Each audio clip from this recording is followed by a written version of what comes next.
Hello, hello, hello. Welcome back to Single Women Retiring Abroad. SWRO. I'm so happy you came back. I hope you have been finding those videos helpful. Whether you are a close to be retired young person, when I say young person, tongue in cheek, right? You're thinking about retirement and you've considered Panama, because the next videos are all going to be about giving you information about your possible new home. I made the leap in 2023 last year, and I am on a learning curve, learning all I can about the country, because that's what I love to do. I like to know what's going on, and I don't ever want to have blinders on. Even though Panama is a paradise compared to some other places, it's not perfect. It doesn't have everything. And the topic that I discussed in the previous video was the challenges and opportunities of the 5 main issues that it's an election year that the candidates have brought to the fore, but we have other issues as well. And I thought I would take one video, this one, to talk about crime, because sometimes people feel that, or they read an advisory from the State Department about Panama or any other country, and then they take it verbatim and they think it applies to every area and or the whole country as a whole, which really is not fair to the country, because every country, including the US, you have pockets depending on areas where you have high crime levels and you have other places where you don't. And then sometimes we got these mass murders in places where we wouldn't have thought there would be such a thing, right? Anyway, I just thought I'd spend a few more minutes talking about the crime issue, because yes, it's here. Wherever you have humans, you're gonna have crime, correct? Because people have needs. And I was watching something yesterday. Somebody was interviewing this guy who is a little bit of a he gives conflicting information when when they ask him questions. And I don't agree with a lot of things that he says, but yesterday they were saying, somebody asked a question about crime and in a certain ethnic group, and he's like, you equating crime with poverty, and I disagree with you. Well, I disagree with him, because I do believe that poverty breeds crime, right? If people can't eat, they'll commit a crime. Or crimes. But anyway, if you don't know who I am, before I get too deep into the woods or the weeds, oh my goodness, I need to stop trying to quote things that I don't really know. Before I get any deeper, my name is Maggie Lazar. I am a retired nurse practitioner, and I have been living in Panama for the last 14 months and still loving it. This channel, Single Women Retiring Abroad, I rebranded it from my channel, which I was calling In-Service Retirement, as I was leaving for the Peace Corps. But since my plans have changed and I'm like more steady I've settled into my retirement life, I've called it, I've rebranded the channel and call it Single Women Retiring Abroad, because we have a lot of groups and channels about people who are retiring abroad. I just wanted to carve a small slice of that huge group and focus on that, because I'm single and retired, and I feel that the older single woman has specific needs that may not be addressed in a more global environment. And of course, because I'm in Panama, I will be talking about living and retiring and growing old here in Panama. And we're trying to set things in place to kind of help you age in place, which is a catch term that we use a lot in my circles as a gerontologist, because in my practice as a nurse, as a provider, I focus on aging. And since we're living to be 90, 100 plus, I feel like if we retire at the age of 65, 70, we still have a whole lifetime. So we have to craft our own second life, second career. And I'm here for it. And that's what we're going to talk about. So Panama, yes, it's a beautiful place. It's close to home. We have all the reasons why we chose to be here. But being here means we need to be aware of what's happening around us. We should not be living here with stars in our eyes. We should not be thinking that everything is hunky-dory. There was a discussion on one Facebook group, oh no, there is no crime in Panama. And I was like, I got robbed. So there is crime. No, I didn't get stabbed, and nobody had tried to commit a crime, physically hurt me or harm me, but petty crime is alive and well here in these streets. So you have to be aware of that. I try to find some numbers. Maybe I should go on a government website. I don't have numbers for you, but I know that they're prevalent. Purse snatching, taking your phone, going into your home, people who are like snowbirds and they leave their homes unattended for extended period of time. And sometimes it's a neighbor's kid, it could be somebody working in your building, you just never know. They see you as having something they want, and some people don't have any qualms about taking it. Hopefully you don't get hurt in the process. And that's why they always tell you, somebody wants something from you, give it to them. Oh, you want my phone? I'll give it to you. But, you know, sometimes you react by pushing and fighting back, which is, the police always say, do not fight somebody with a weapon. Okay, that makes sense. So petty crime is huge. When I got robbed. Somebody said, what time of the day was it? Was it nighttime? No, it wasn't. It was in the middle of the day. It was around lunchtime. These people are crafty. They are very smart, and they know if they're watching you like a hawk, and if they see that your defenses are down. And that's what happened to me. I was talking to my friend and just happy-go-lucky. Even when he bumped into me, it did not register that he could have taken something from me until I got to the restaurant and my wallet was gone.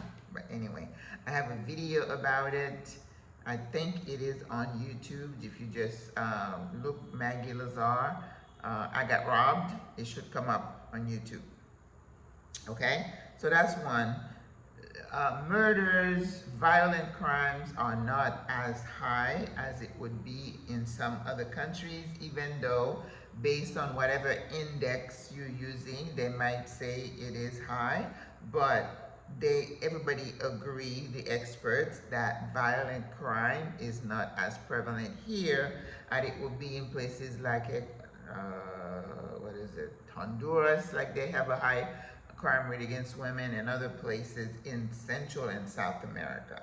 So Panama is still relatively safe. Yesterday I saw a number of 9.9 murders per 100,000 people compared to 380 in the US. But then today I was looking at another set of data. It says 38 crime per 100,000.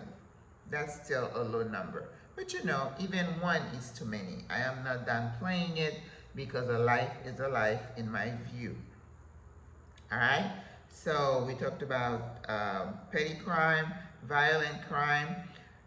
The other issue that Panama has that is a concern really is gender-based violence.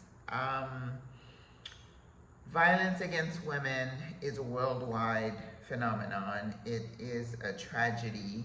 I remember when I was in Africa and I was preparing to do a talk about gender-based violence, the particular area where I was, I found that over 70% of the women who lived there had experienced some sort of gender-based violence. A lot of it has to do with low level of education, economics, when you don't have a job and you depend on someone for your livelihood to eat. That person feels like they have the right to, you know, slap you and shove you, and sometimes it ends up with death. But you know, domestic violence, if you've ever done any research, you realize that it crosses over all socioeconomic settings, because you have domestic abusers, you know, in their $2 million homes compared to the poor person, indigenous, African American, immigrant, or whatever, right? Because it is like a cancer, and it usually derives from the environment that somebody, a kid, a man, woman grows into. If you were raised in a violent home, chances are you're going to display the same behavior towards your mate. And domestic violence is also called sometimes intimate partner violence.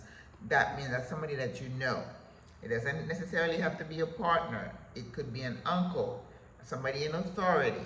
And then domestic violence also can include, or it could be sexual crime, people being trafficked, could be rape.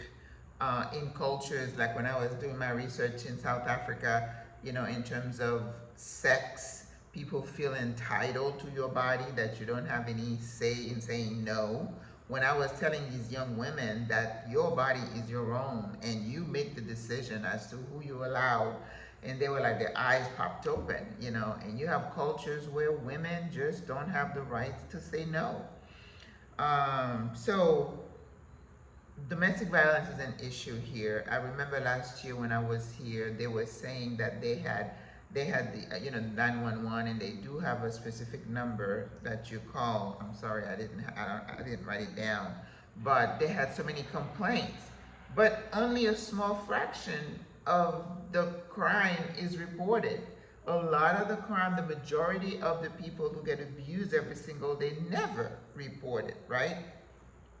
And you know the way it goes. When you try to get out, many times you end up dying. Okay, so that is consistently a problem here, and it is in the indigenous community, of course, because you don't want people to know. We want to keep everything, you know, that shame and secret. We want to keep it in the family. I'm finding that in a lot of communities, ethnic communities, this stuff happens, but people just don't talk about it. It's hush hush. So femicide is a term that in Panama was enacted, I think, in 2013 to talk about a murder of a woman just because she's a woman.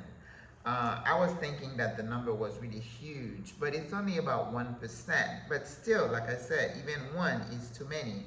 Even last year, I was in a store in a kind of questionable area, questionable anyway. And I was there during the daytime, and then in the news the next day they had found a woman in an alley. I mean, a murder of a woman could be domestic violence related. It could be simple as, you know, a pimp not getting his share of whatever you made for that night. It could be a drug deal that has gone bad. It could be somebody who you owe money. I mean, it could be anything. So femicide is a problem. And a lot of the candidates are talking about it. I looked at some of the wives of the 7 candidates. Well, I should say 5 because there are 2 women. Some of the wives, like the candidate who was president and now he's running again, his wife specifically, and then there was another one. They talk about domestic violence, and they're asking these candidates, what are you going to do?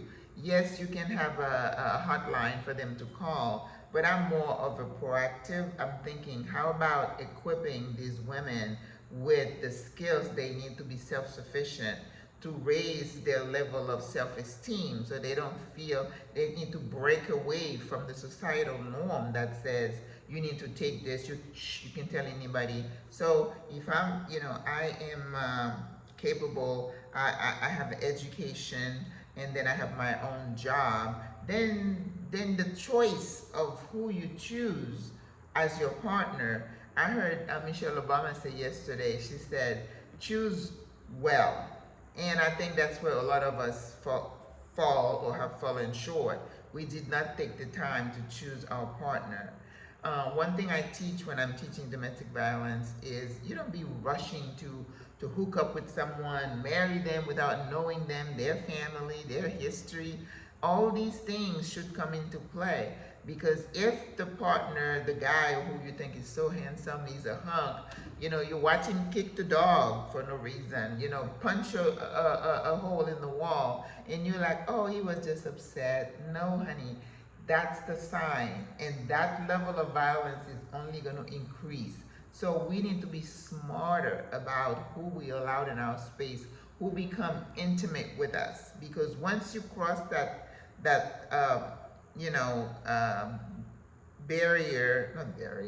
that line, it's just going to get worse and worse and worse.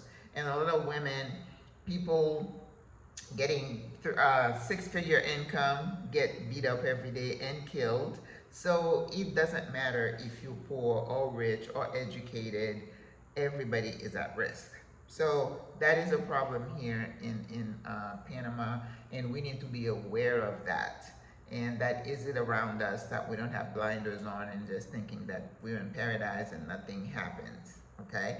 And that's also probably give us opportunities to volunteer. I'd love to volunteer with women, to just tell them, yes, you can. You can get out. You just need to equip yourself with the skills that you need to decrease. I'm not saying you're never going to be a victim, but you decrease the likelihood, and you get into your relationship with your eyes open and not with blinders on and stars in your eye. It doesn't pay. All right, my time is up. I hope you enjoyed this one, and I will see you next time. Bye bye. Au revoir, à la prochaine.